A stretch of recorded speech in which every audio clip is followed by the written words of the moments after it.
So let us continue our discussion with software design. We have seen in the last session, in the latter part, cohesion and coupling.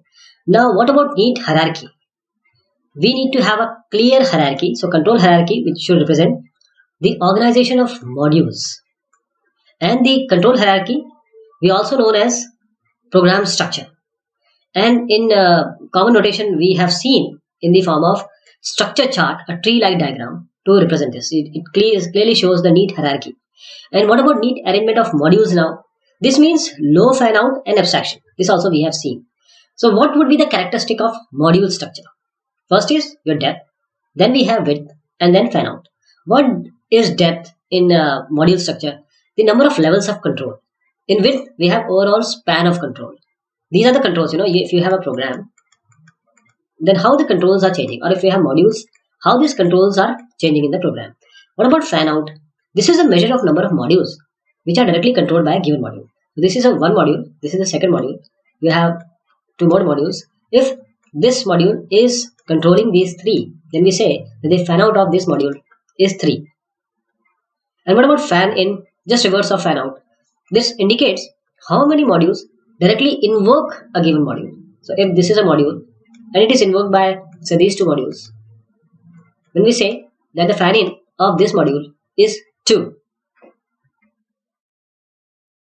But high fan in, it represents code use and it is encouraged. So we need to have high fan in. And what about fan out? This fan out, the measure of the number of modules which are directly controlled by a given module. We'll talk about that. But for now, fan in, we need high fan in. Then again, with the reference to goodness of design, a design having these modules with high fan out numbers is not a good design. So we need less or least fan out, and you have known what fan out means. So a module having high fan out, it lacks cohesion. It lacks cohesion. If module is this and it has number of modules, and it is fanning out these number of modules, then we say that the fan out is high and it lacks cohesion and it is not good for our design. A module that invokes a large number of the other modules, that is high fan out, this is likely to implement several different functions, and it is not performing its own function. It is likely to perform a single cohesive function. It is not likely. And coming to this control relationship, a module that is going to control another module, which is said to be a superordinate to it, because it is controlling another module. In other terms, a module controlled by another module is said to be subordinate. So these are two modules. This module controls this module. This module is superordinate and this is the subordinate module. Then coming to visibility and layering, we say that module A is said to be visible by another module B. A is visible by B if A is directly or indirectly calling B, because it is calling, so it is visible.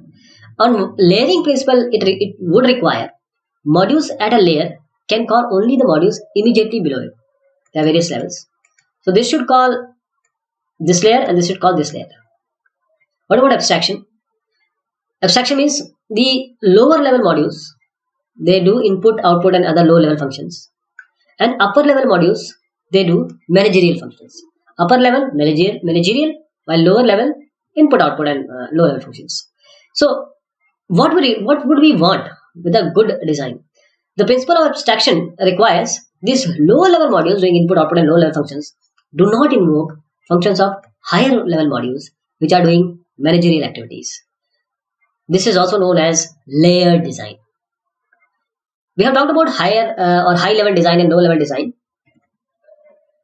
So the high level design, it maps some functions into modules, which is this fi function and these other modules, such that each module has high cohesion. Coupling among these modules, they should be as least as possible, and there has to be a neat hierarchy. So modules need an organization into a neat hierarchy. So two fundamentally different software design approaches are there. One is function oriented design, the other is object oriented design. We know about this a lot because people who are watching this, they're well aware of object oriented design and object oriented programming. But these two design approach, they are radically different. They are quite different, but complementary as well. यानी, that means rather than competing techniques, they are complementary to each other. And each technique is applicable, or you can apply it at different stages of design process. They are complementary also. Let us start with function oriented design.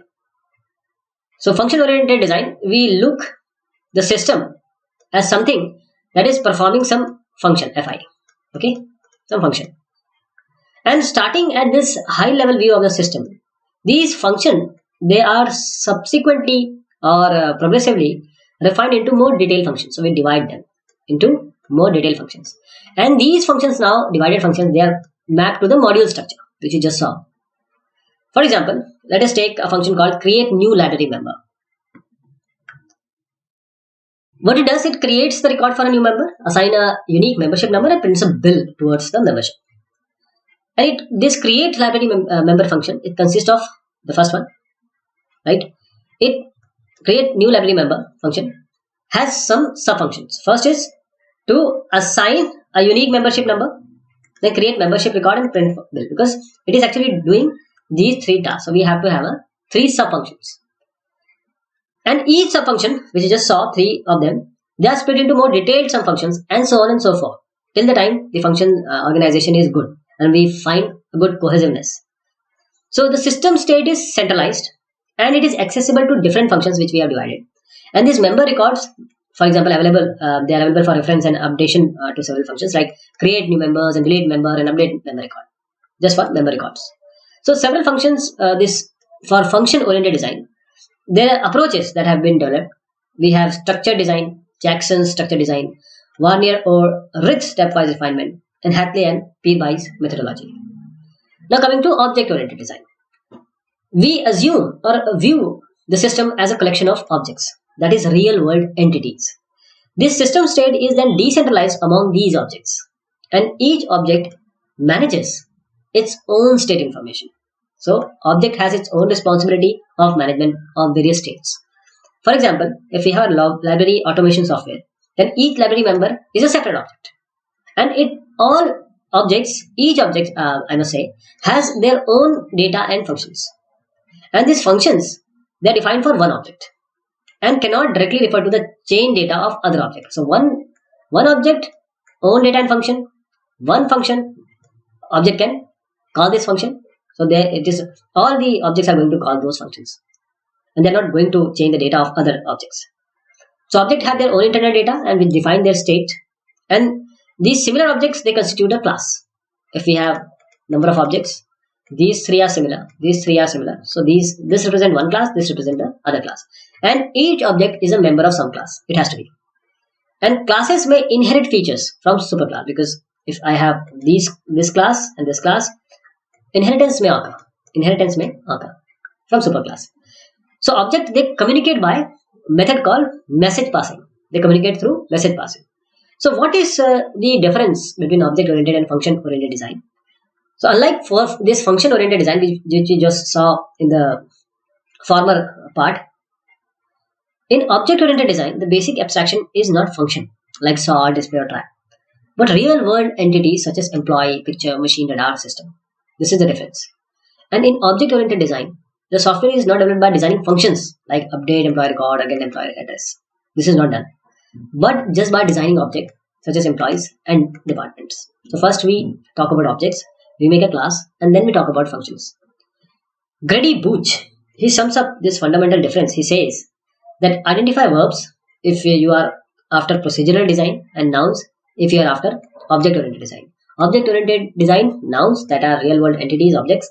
Procedural design, functions or verbs they perform. So in object-oriented design, state information is not shared in a centralized data. This is very important. But it is distributed among the objects of the system. This is what happens in the object-oriented design. Just take an example. Say in employee payroll system, these can be the global data like the name of the employees, their codes, and their salaries. But in object-oriented system, the data is distributed among different employee objects of the system. An object, they communicate by message passing.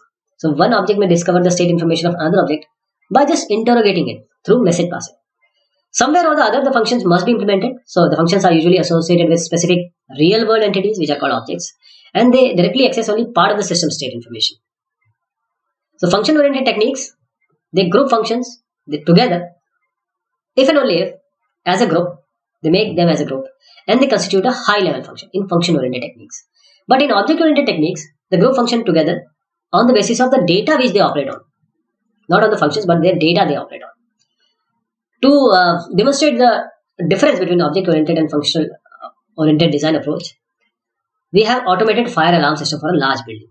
So we need to develop a computerized fire alarm system for a large multi-story building. We have 80 floors, 1000 rooms in the building. Different rooms of the building, they are fitted with smoke detectors and fire alarms. And this fire alarm system, they are going to monitor the status of the smoke detectors. So whenever a fire condition is reported by any smoke detector, the fire alarm system should determine the location from which the fire condition was reported and then sound the alarms in the nearby or neighboring locations. So the fire alarm system should flash an alarm message on the computer console, and firefighting personnel or the people who are addressing this, they must console round the clock. So after a fire condition has been successfully handled, the fire alarm system should let the firefighting personnel to reset the alarm. Let us take, we have seen the example or the problem. Now, function oriented approach, what it is going to do, we have certain global data or these system state which are accessible by various functions like detector status, detector locations, alarm status, and this alarm status will be activated when the status is set. This is alarm focus, room number when the alarm is located, and this is the neighbor alarms which each detector has at most. Right? We have 10 neighboring alarm locations, and the functions which operate on the system state, these are like this: interrogate detectors, get detector location, determining the neighbor, ringing alarm, resetting alarm, reporting the fire location, as we have seen in the problem statement. While in object oriented approach, we have a class detector. There are attributes like status, location, neighbors. We have operations like functions to create, sense status, and get location, and to find neighbors, of course. The class alarm, we have class detector. First class is detector. Second class is our alarm. In this, the attributes would be, the fields would be the location and status. The functions in this, the operations as we call it, can be create, ring alarm, and get location. And then we have reset alarm. So in the object-oriented approach, a program, appropriate number of instances of the class detector and alarm should be created. So in function-oriented approach, the system state is centralized. Several functions accessing these data are defined. While in object-oriented program, the state information is distributed among various sensors and alarm objects. So use object-oriented design to design the classes. Then apply top-down function-oriented techniques, because these two are complementary, just to design the internal methods of the classes, because classes consist of attributes and fields. So a system may appear to have been developed in an object-oriented fashion, but inside each class, there is a small hierarchy of functions designed in a top-down manner. Because again, let me reiterate, they are complementary. Though they are radically different, they are somewhere related. So I hope you found the difference between these two. So when we started this discussion, we talk about activities undertaken during software design phase. We have identified the information need to be produced at the end of the design phase, so that the design can be clearly and easily implemented in some programming language which you choose. So we characterize the feature of good software by introducing the concepts of fan in, fan out, cohesion, coupling, abstraction, etc. And we classify different types of cohesion and coupling, and that enables to approximately, not in a quantifiable manner, but approximately determine the cohesion and coupling existing in a design.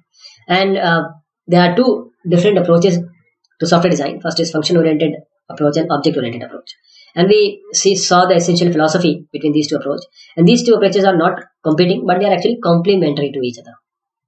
So this was about design by Dr. Rajimal, and I hope you got a detailed idea about the software design. Thank you so much. Take care.